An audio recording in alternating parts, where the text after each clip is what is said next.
We hope that you and your family are safe, healthy, and secure during this COVID-19 pandemic.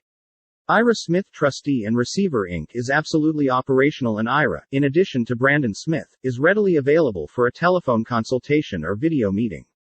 Construction Lien Act of Ontario. What is a construction lien? The Construction Lien Act of Ontario regulates how payments are made to parties who provide services or materials to a construction project. Construction liens may be filed when a project owner does not make prompt payment to the contractors or suppliers.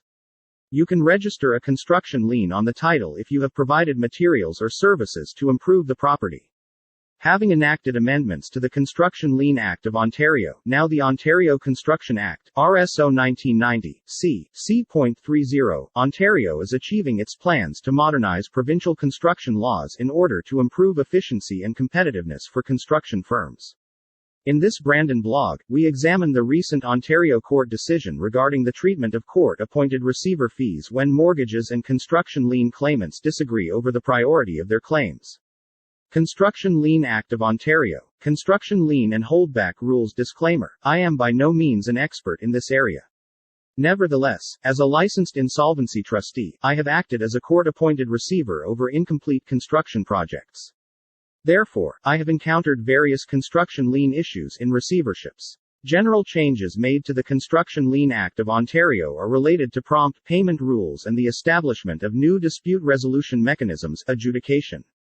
According to provincial construction law, prompt payment refers to the payment of an invoice after a proper invoice is issued. A general contractor's invoice must be paid within 28 days of receipt by the owner. The owner has 14 days to notify the contractor if he disapproves of the amount, quality, or invoice of the work as outlined in the invoice. In place of the old requirement of 45 days, liens must be filed, preserved within 60 days now. This policy change aims to improve cash flow within the construction pyramid by resolving conflicts more quickly. The dispute resolution procedure is now an adjudication process for the adjudication of construction disputes are handled by qualified adjudicators.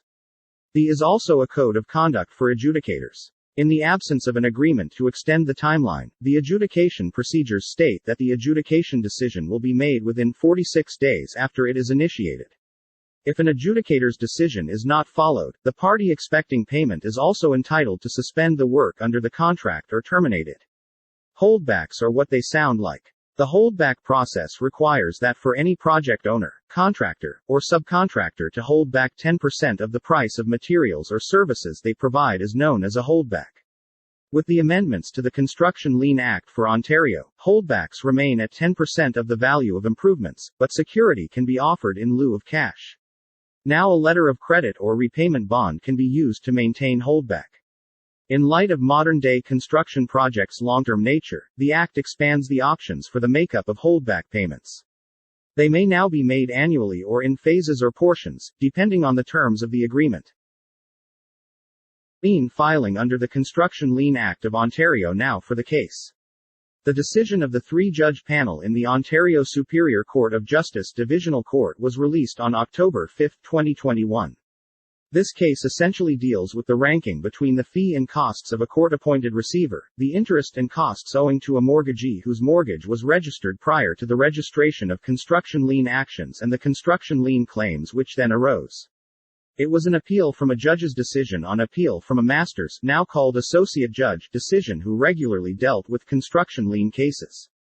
This appeal is primarily about the interpretation of Section 78(3) of the then Construction Lien Act of Ontario. Prior mortgages have priority over lien claimants when there are arrears in interest charges, fees, or expenses related to the mortgage. The case also discusses how priority is determined when a previous mortgage is in default. The report by the associate judge was issued on May 24, 2018.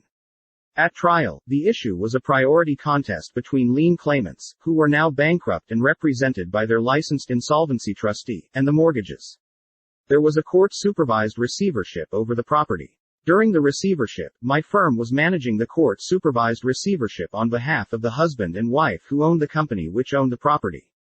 According to the associate judge, the mortgagee had priority over the lien claimants. As a result, the court approved receiver fee and costs, mortgage interest, mortgage principal, and other charges ranked ahead of the construction lien claims. The trustee appealed that decision. The appeal was successful insofar as it was determined that the associate judge's report was in error and that she failed to determine whether the mortgagee had priority over lien claimants with respect to a deduction for the court-approved receiver's fee and costs, mortgage interest, mortgage principal, and other charges. Consequently, the judge ruled that the mortgagee did not have such priority for interest arrears, enforcement costs, and charges, and that any funds paid into court should be given to the trustee on behalf of the claimants of construction contracts. Now, the mortgagee has appealed the judge's decision. Prior mortgages and building mortgages are covered in Section 78(3) of the then Construction Lien Act of Ontario. Mortgages used for property acquisition are known as prior mortgages, and building loans are used for construction funds. For the mortgage advances to be entitled to priority, they must have been made before the registration of claims under the construction lien regime. The court decision of this Construction Lien Act of Ontario case, according to the judges hearing this appeal, the arrears of interest and the reasonable expenses and fees that relate to enforcing security, i.e., the mortgage, cannot be adjudicated in a priority proceeding. Arrears in interest and reasonable expenses incurred on a defaulted mortgage should be determined through proceedings such as the power of sale proceedings, bankruptcy proceedings, or the appointment of a trustee. The court overseeing the receivership administration approved the sale of the property during the court-supervised receivership proceedings. That same court also affirmed the receiver's fee and costs, as well as reviewing the evidence and rendering an opinion regarding what the mortgagee was entitled to under the mortgage registered and advanced before a construction lien claim arose. All stakeholders were served with the original court application to appoint the receiver.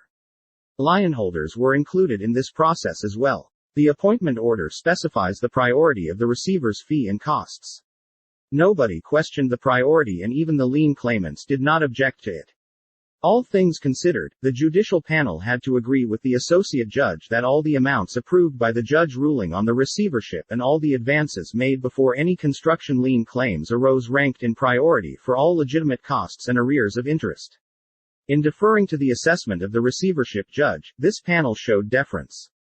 As a result, the lower court judge's decision was reversed and the associate judge's decision was upheld.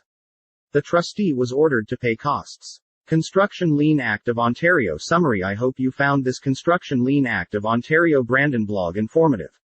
This case was really one big construction dispute resolution process. The provincial court deals with receivership matters to adjudicate under the applicable insolvency law.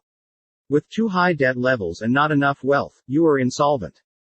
You can choose from several insolvency processes to get the debt relief that you need and deserve.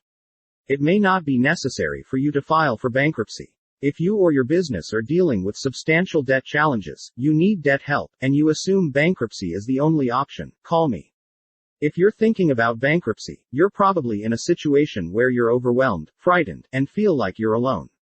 That's natural and it is not your fault. The Ira Smith team utilizes new modern-day ways to get you out of your debt difficulties with debt relief options as an alternative to bankruptcy.